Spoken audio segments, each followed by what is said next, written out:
ऐसी श्रद्धा से समन्वित वह देवता विशेष की पूजा करने का यत्न करता है और अपनी इच्छा की पूर्ति करता है, किंतु वास्तविकता तो यह है कि ये सारे लाभ केवल मेरे द्वारा प्रदत्त है।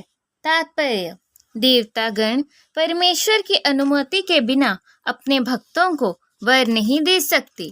जीव भले ही यह भूल जाए कि प्रत्येक वस्तु परमेश्वर की संपत्ति है, किंतु देवता इसे नहीं भूलते। अतः देवताओं की पूजा तथा वांछित फल की प्राप्ति देवताओं के कारण नहीं, अपितु उनके माध्यम से भगवान के कारण होती है। अल्पज्ञानी जीव इसे नहीं जानते, अतः वे मूर्खतावश देवताओं के पास जाते हैं, किंतु शुद्ध भक्त आवश्यकता पड़ने पर परमेश्वर से ही याचना करता है, परंतु वह वर मांगना शुद्ध भक्त का लक्षण नहीं है। जीव सामान्यतया देवताओं के पास इसलिए जाता है क्योंकि वह अपनी इच्छाओं की पूर्ति के लिए पगलाया रहता है। ऐसा तब होता है जब जीव अनुचित कामना करता है, जिसे स्वयं भगवान पूरा नहीं करते। चैतन्य चरितामृत में कहा गया है कि जो व्यक्ति परमेश्वर की पूजा के साथ साथ भौतिक भोग की कामना करता है, वह परमेश्वर विरोधी इच्छाओं वाला होता है।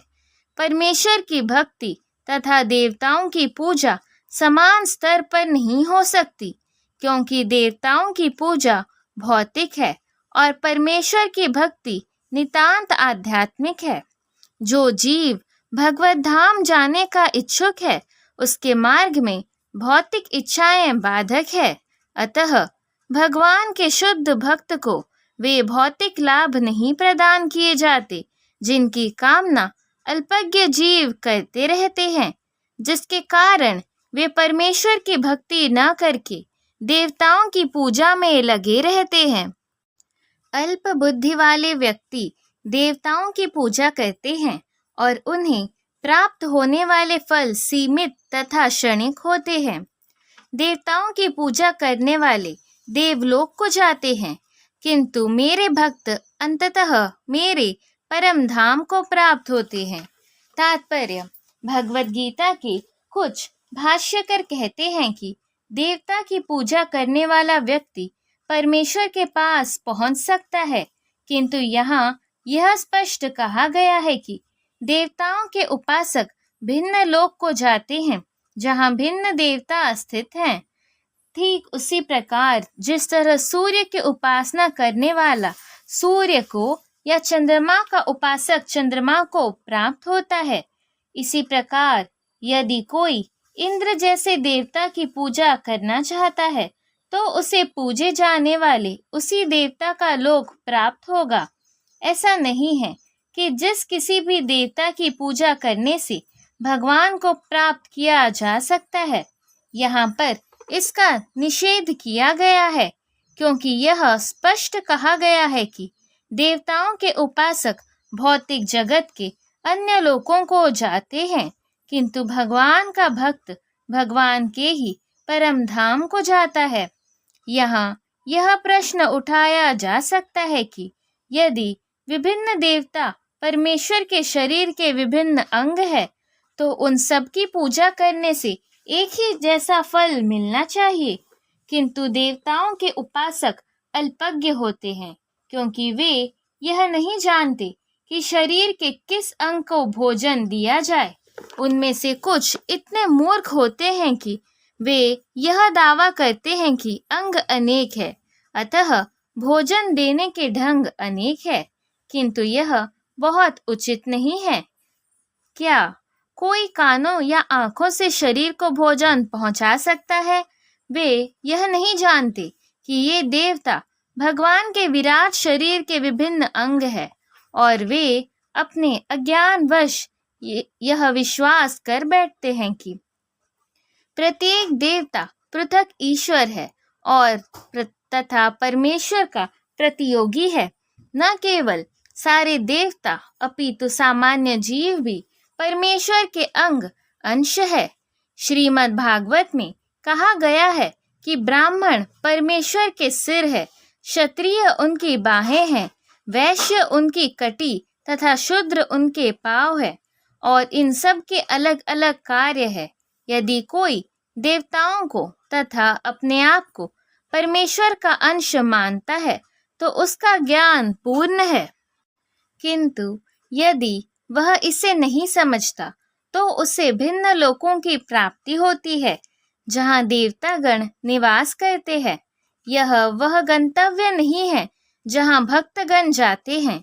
देवताओं से प्राप्त वर नाशवान होते हैं, क्योंकि इस भौतिक जगत के भीतर सारे लोक, सारे देवता तथा उनके सारे उपासक नाशवान है।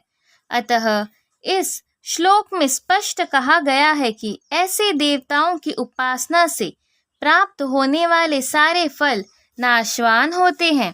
अतः ऐसी पूजा केवल अल्पज्ञों द्वारा की जाती है।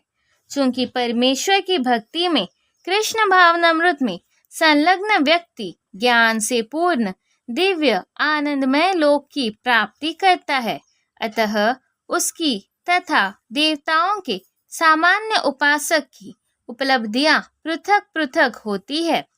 परमेश्वर असीम है, उनका अनुग्रह अनंत है, उनकी दया भी अनंत है। अतः परमेश्वर की अपने शुद्ध भक्तों पर कृपा भी असीम होती है।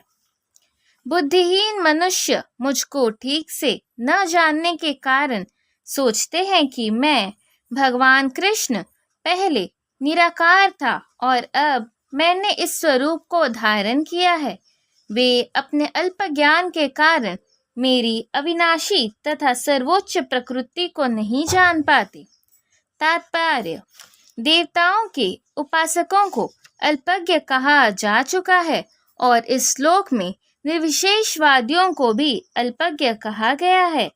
भगवान कृष्ण अपने साकार रूप में यहाँ पर अर्जुन से बातें कर रहे हैं, किंतु तब भी निर्विशेषवादी अपने अज्ञान के कारण तर्क करते रहते हैं कि परमेश्वर का अंततः कोई स्वरूप नहीं होता। श्री रामानुजाचार्य की परंपरा के महान भगवत भक्त यमुनाचार्य ने इस संबंध में 2 अत्यंत उपयुक्त श्लोक कहे हैं। हे प्रभु व्यासदेव तथा नारद जैसे भक्त आपको भगवान रूप में जानते हैं। मनुष्य विभिन्न वैदिक ग्रंथों को पढ़कर आपके गुण, रूप तथा कार्यों को जान सकता है और इस तरह आपको भगवान के रूप में समझ सकता है, किंतु जो लोग रजो तथा तमोगुण के वश में हैं, ऐसे असुर तथा अभक्त गण आपको नहीं समझ पाते। ऐसे अभक्त वेदांत, उपनिषद तथा वैदिक ग्रंथों की व्याख्या करने में कितने ही निपुण क्यों न हो, वे भगवान को नहीं समझ पाते।